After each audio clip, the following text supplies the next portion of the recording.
This portion of the news brought to you by McDonald's. McDonald's, I'm loving it.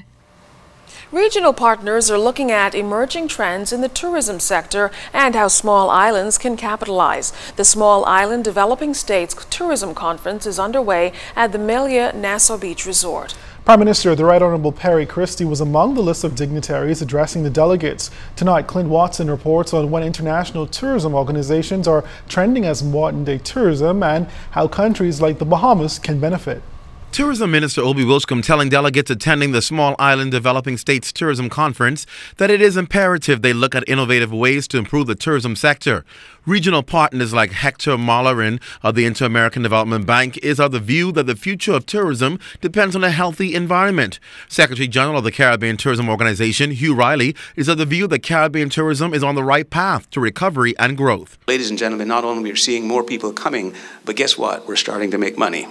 Riley says it's critical for Caribbean countries to adopt the vision of Caribbean tourism, which we all must buy into, is to position the Caribbean as the most desirable year-round warm weather destination. But in so doing, when we focus on that destination word, remember this: we are one sea, one voice, and one Caribbean.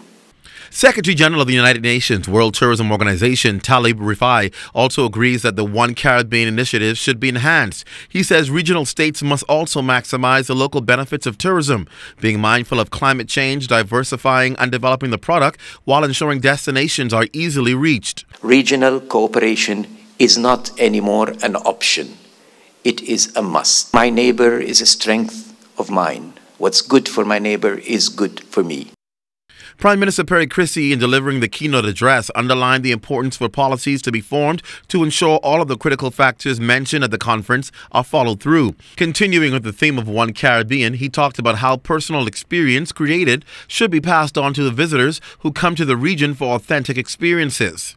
And despite having the responsibility of promoting and marketing an archipelago of islands within the Bahamas, Prime Minister Perry Christie subscribes to the notion of One Caribbean.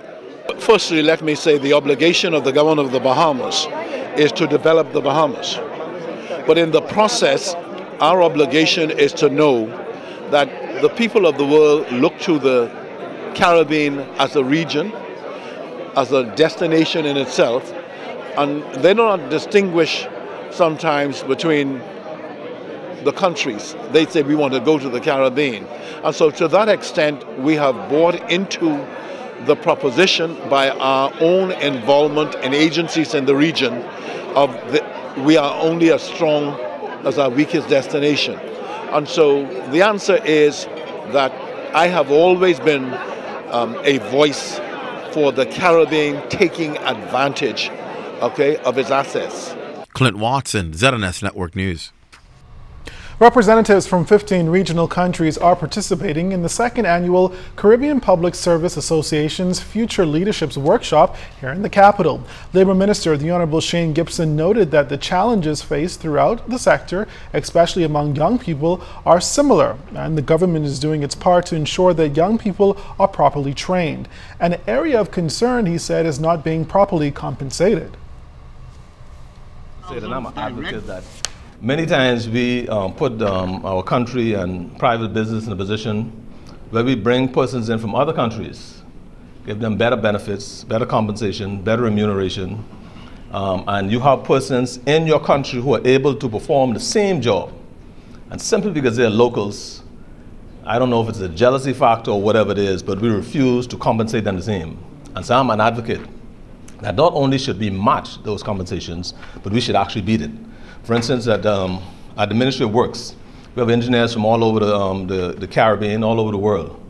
We have engineers here in the Bahamas who don't want to work for the Ministry of Works simply because the compensation is not as much as in the private sector.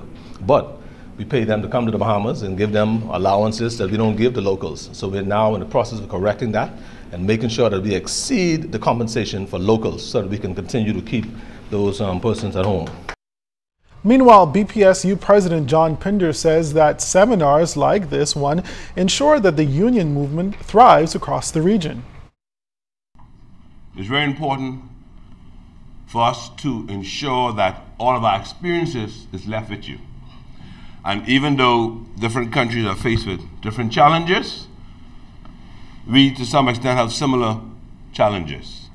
I believe it's fair to say that we will identify a number of those and we will feed each other's experiences so that at the end of the day, when these positions are left in your hands, you're able to train those that will come up after you and ensure that the trade union movement stays alive in the Caribbean and throughout the world.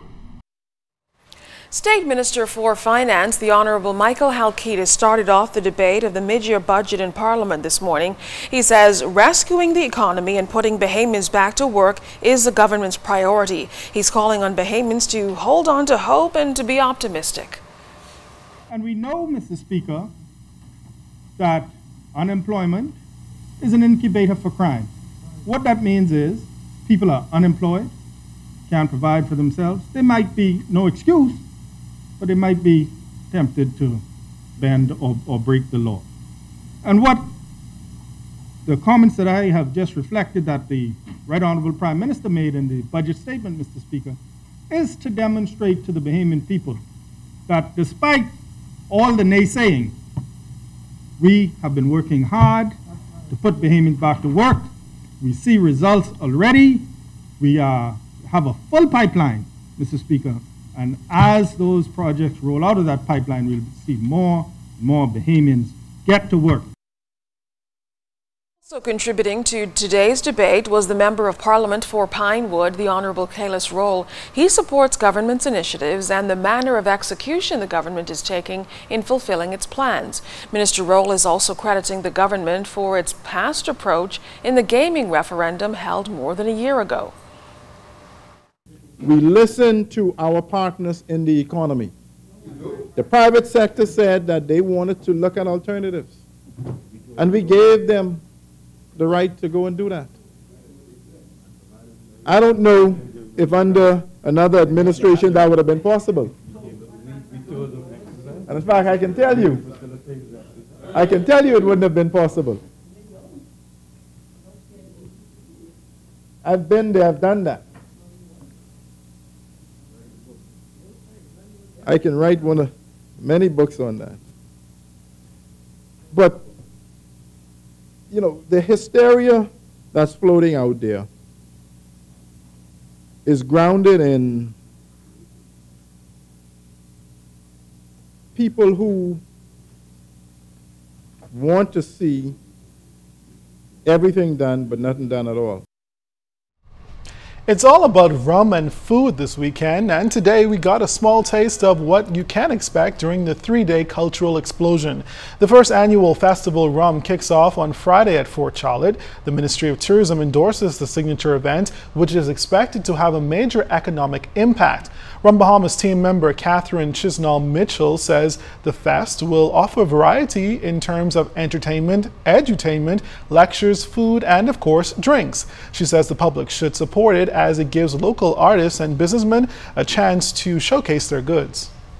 Well, one of the things we're most excited about is we have a micro-business pavilion. Again, as I mentioned urban renewal before, we work with the Hay Street Movement for Change to identify small Bahamian business owners and say, hey, we don't want to write you a check and say it's a charity. What we'd like you to do is bring your business out here and make your own money, promote your own product, celebrate who you are, and so that we can become independent. We talk about urban renewal and working together to provide destination products, culinary tourism, things that are creative and unique to us and make people say this is a festival we should be coming to on an annual basis. And that teamwork is going to make this unique. And participants in this year's festival are also looking forward to the exposure the festival will bring to them. They say it will help to foster a greater appreciation for all that is Bahamian in the hearts of those who attend. By exposing our products, we also help to build a culture around what it is we do, a culture of local food production and local product production, and revitalizing old cultural practices that we've long forgotten. Come to Rum Festival, and trust me, the experience you're going to get from Scotch Congrake and Scrape Band is going to be one in a million.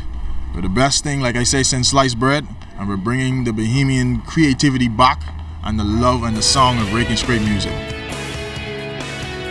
Up in sports, we have lots of basketball action from the Hugh Campbell tournament. You're watching the Bahamas Tonight.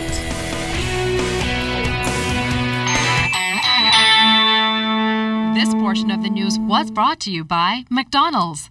McDonald's, I'm loving it.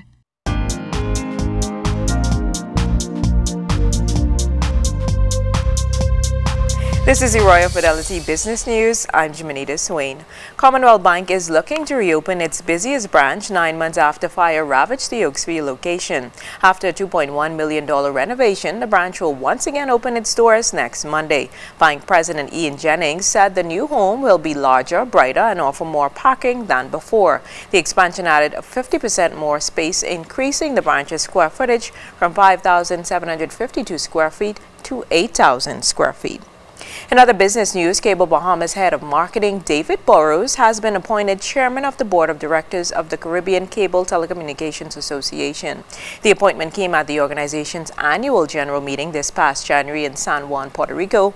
Burrows' appointment follows his serving 6 years on the board and the past year as vice chair. Speaking about his vision and goals for his tenure, Burrows said it is vital that the organization focuses its efforts on growth and education among its members. One of the most critical issues facing the Caribbean region cable industry is a lack of awareness and understanding of the burden of excessive regulation in the face of rising costs of services. And in international news, we're all familiar with the jewelry ad that ends, "Every kiss begins with K."